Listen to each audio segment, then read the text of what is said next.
Hello everyone. आज का जो हमारा नेक्स्ट टॉपिक है वो है relation between EMF and TPD, यानी इलेक्ट्रोमोटिव फोर्स और टर्मिनल पोटेंशियल डिफरेंस, इन दोनों पे रिलेशन। या फिर ये ऐसे आ सकता है, to prove that E is equals to V plus I R, यानी ये रिलेशन प्रूव करनी है। ठीक है, इससे पहले हम डायग्राम करते हैं। यहाँ पे हमारे पास में एक रेजिस्टेंस कनेक्ट है, इसको हमने एक बैटरी से सेल से कनेक्ट कर रखा है, और यहाँ पे एक स्विच लगा रखा है जो कि है क्लोज।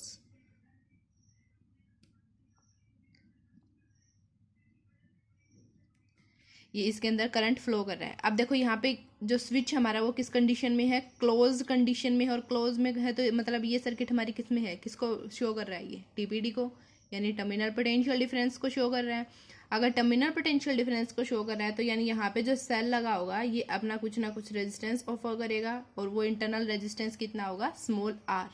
ठीक है, ये इसकी सर्किट है। देखो अब यहाँ पे ये हमने टीपीडी यूज किया है, लेकिन अगर मैं ऐसे बोल दूं maximum current flow in the circuit, इस सर्किट के अंदर मैक्सिमम से मैक्सिमम करंट कब फ्लो होगा, यहाँ पे लिखूं maximum current flow in the circuit.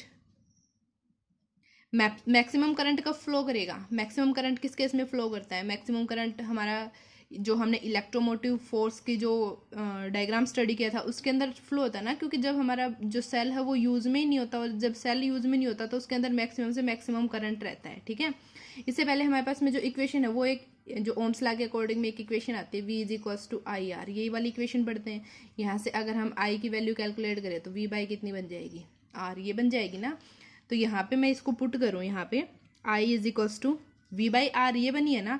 लेकिन मैक्सिमम करंट मैक्सिमम करंट की बात कर रहे हैं, मैक्सिमम करंट की बात करेंगे तो जो पोटेंशियल है वो कौन सा यूज करेंगे, किस केस में ज़्यादा होता है, ईएमएफ वाले केस में ज़्यादा होता है। और ईएमएफ में हम पोटेंशियल को किससे डिनोट करते हैं, ई से डिनोट करते हैं, यानी मैक्सिमम के केस में यहाँ पे क्या लेंगे, हम ई से डिनोट करेंगे। ठीक है, यहाँ पे कंफ्यूज मत हो जाना कि जो डायग्राम है, जो सर्किट है, वो हमने टीपीडी की यूज़ की हो, और यहाँ पे ई क्यों यूज़ कर रहे हैं हम, क्योंकि मैक्सिमम करंट की बात कर रहे हैं। क्योंकि यहाँ पे हम अगर देखें तो करंट हमारा इसका भी खर्च हो रहा है, और यहाँ पे ये रेजिस्टेंसेस भी क्या हो रहे हैं, दोनों रेजिस्टेंसेस भी ऐड होंगे, उसकी वजह से भी करंट कम होएगा। तो यानी हम मैक्सिमम करंट की बात कर रहे हैं, इसलिए हम कौन सा यूज़ करेंगे, यहाँ पे ईएमएफ वाला यूज़ करेंगे। ठीक है, V बाई आर है तो पोटेंशियल की जगह पे क्या यूज़ किया हमने, ईएमएफ अपॉन में आर। आर मतलब टोटल रेजिस्टेंस, रेजिस्टेंस कितना है, एक्सटर्नल रेजिस्टेंस ये है, और ये इंटरनल है। और जो ये वाला हमने पीछे वाली वीडियो में किया था कि जो इंटरनल रेजिस्टेंस है वो हमेशा एक्सटर्नल रेजिस्टेंस के साथ में क्या होता है, ऐड होता है। तो आर प्लस में क्या बन जाएगा, स्मॉल आर। आगे इतना समझ में। अब इसी इक्वेशन को आगे सोल्व करते हैं हम। देखो यहाँ पे डिवाइड में इस साइड आके क्या हो जाएगा, मल्टीप्लाई में हो जाएगा। तो आई इंटू में R plus small R is equals to E. आगे इतना समझ में। अब आगे देखो, इसके अंदर मल्टीप्लाई कर लो, अंदर मल्टीप्लाई करेंगे तो क्या बन जाएगा, आई आर प्लस में आई आर, स्मॉल आर है ये, इज इक्वल्स टू ई। और आई आर यहाँ पे बता रखा है ना किसके इक्वल होता है, वी के इक्वल होता है। तो हम इसको वी पुट कर सकते हैं, V plus I R is equals to E. इसको हम उल्टा करके लिख सकते हैं ना, E is equals to V plus I R. देखो यही तो हमें प्रूफ करना था ना, यही प्रूफ करना था। अब इसके ऊपर हम केस करते हैं। देखो स्पेशल केसेस ये नोट करके लिखते हैं हम पॉइंट। फर्स्ट पॉइंट देखो क्या बनता है इसके अंदर, ये क्या है, ई क्या है, यहाँ पे इलेक्ट्रोमोटिव फोर्स है, और वी किसके लिए यूज किया हमने, टीपीडी के लिए यूज किया है।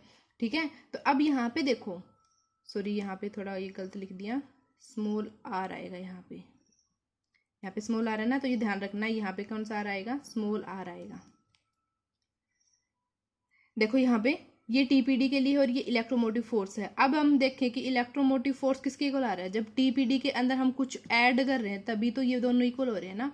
यानी टीपीडी के अंदर हम आई आर, ये भी तो क्या है, पोटेंशियल ही है ना, ये भी पोटेंशियल के अंदर पोटेंशियल ऐड कर सकते हैं हम। तो यानी यहाँ पे जब टीपीडी के अंदर हम कुछ ऐड कर रहे हैं तब वो इलेक्ट्रोमोटिव फोर्स के इक्वल आ रहा है। तो इसका मतलब क्या है, जो ईएमएफ है वो क्या रहेगा, ग्रेटर रहेगा टीपीडी से।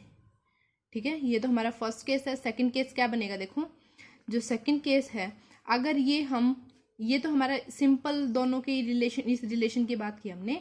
अगर हमारा जो ये जो पोटेंशियल हम यूज़ करते हैं, जो सेल हमने यूज़ किया है, अगर वो चार्जिंग की कंडीशन में हो, चार्जिंग की कंडीशन का मतलब क्या है, यहाँ पे मैंने कोई स्विच लगा दिया, सॉरी यहाँ पे मैंने कोई प्लग लगा दिया और यहाँ से हम इसको चार्ज कर रहे हैं, यहाँ से हम इसको चार्ज करेंगे तो क्या होगा, सॉरी एक मिनट देखो, जब हम इसको चार्ज करते हैं, इसको चार्ज करेंगे, हमने इसको चार्ज करना है, और जब चार्ज करेंगे तो हमें करंट कहाँ से मिल रहा है, पीछे से मिल रहा है, मतलब इसका करंट तो यूज हो ही नहीं रहा, करंट कहाँ से आ रहा है, पीछे का, पीछे से करंट आ रहा है, मतलब सर्किट हमारी क्लोज है, ठीक है, टीपीडी के तो अंदर है ही, जब सर्किट क्लोज है और इसको करंट हमें पीछे से मिल रहा है तो इसका करंट तो यूज हो ही नहीं रहा, मतलब इसका पोटेंशियल तो यूज हो ही नहीं रहा, और अगर ये यूज नहीं हो रहा है तो मतलब उस केस में क्या हो रहा है, इसका भी सेम जितना पोटेंशियल है वो बचा रहेगा, और बाकी पीछे से आ रहा है वो ऐड होएगा, मतलब उस केस में क्या हो जाएगा, जो टीपीडी है वो क्या हो जाएगा, ईएमएफ से ज़्यादा हो जाएगा। देखो कैसे करेंगे हम, इसको कैसे लिखेंगे, while charging cell TPD is greater than EMF, यानी जो टीपीडी है वो ईएमएफ से ग्रेटर रहेगा, और जब टीपीडी ईएमएफ से ग्रेटर रहेगा तो जो हमारी ये वाली इक्वेशन है ना, ये क्या बन जाएगी, E is equals to V minus I are.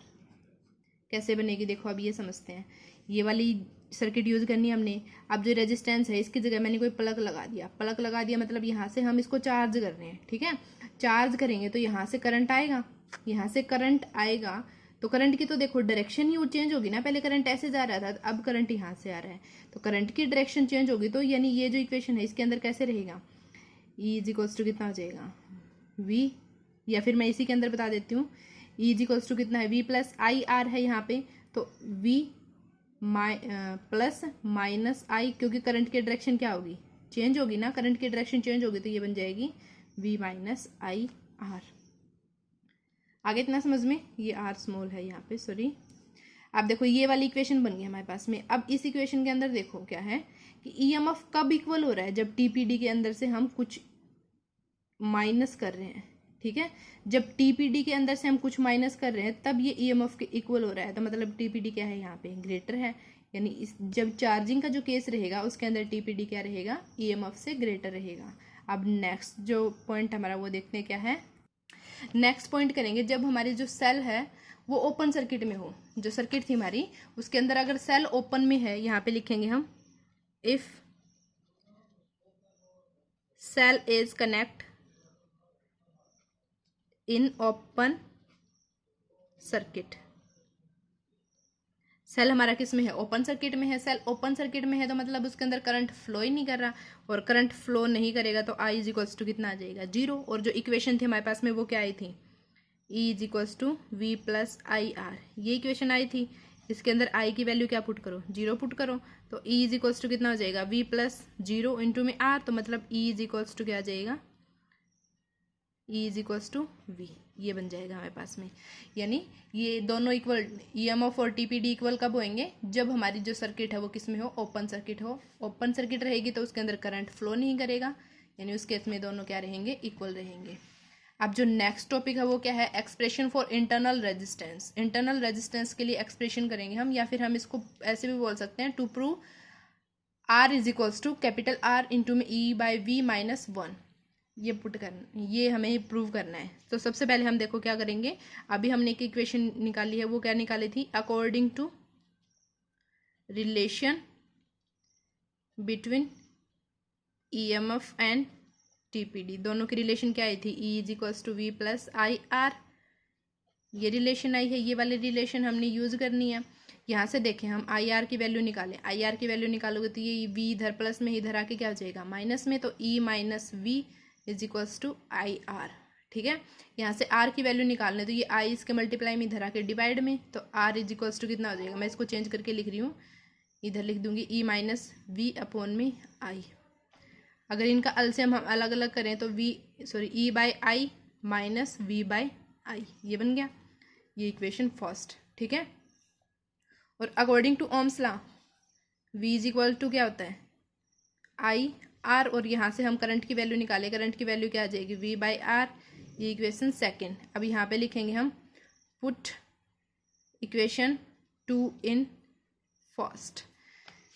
जो इक्वेशन 2 है वो हमें फर्स्ट के अंदर पुट करनी है, यानी जहाँ जहाँ पे आई है हमें उसकी जगह पे v by R value put करनी है। तो यहाँ पे क्या आ जाएगा हमारे पास में, वी गेट क्या आ जाएगा, small r is equals to E by I है, और i की वैल्यू कितनी है, v बाई आर। तो v बाई आर करोगे, r कहाँ चला गया ऊपर, माइनस में v बाई आई की वैल्यू v बाई आर, तो v से v कैंसिल, यहाँ पे कितना बचेगा, ई आर अपॉन में v माइनस आर, ये बच गया। इसके अंदर से हम r क्या कर सकते हैं, कॉमन ले सकते हैं।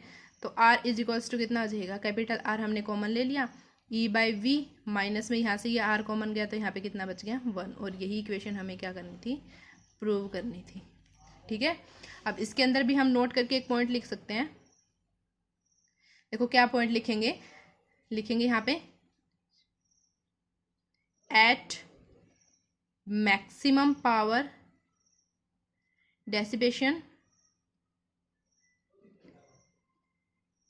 इज, यानी मैक्सिमम से मैक्सिमम पावर कब खर्च हो सकती है वो बतानी है हमें। मैक्सिमम से मैक्सिमम पावर कब खर्च हो सकती है हमारी, जब जो ये इंटरनल रेजिस्टेंस है अगर ये एक्सटर्नल रेजिस्टेंस के इक्वल हो जाए ना, तो हमारी मैक्सिमम से मैक्सिमम क्या हो सकती है, पावर खर्च हो सकती है। कैसे, जैसे हमने यहाँ पे केस लगाया कि जो स्मॉल आर है वो कैपिटल आर की इक्वल कर दिया, यानी इक्वेशन में जहाँ पे स्मॉल आर है उसको हमें कैपिटल आर पुट करना है। पुट करो इसके अंदर, आर इज इक्वल्स टू कितना हो जाएगा आर, और इनटू में क्या है ई बाई वी माइनस 1। अगर इतना समझ में कि आर इसके मल्टीप्लाई में इधर आके डिवाइड में होएगा, तो आर से आर कैंसिल, इधर कितना बच गया 1, और ये 1 इधर माइनस का, ये 1 आके इधर क्या हो जाएगा +1, और इधर कितना बच गया ई बाई वी। तो मैं इसको ऐसे लिख सकती हूँ, E by V is equals to 2, ऐसे लिख सकते हैं ना हम इसको।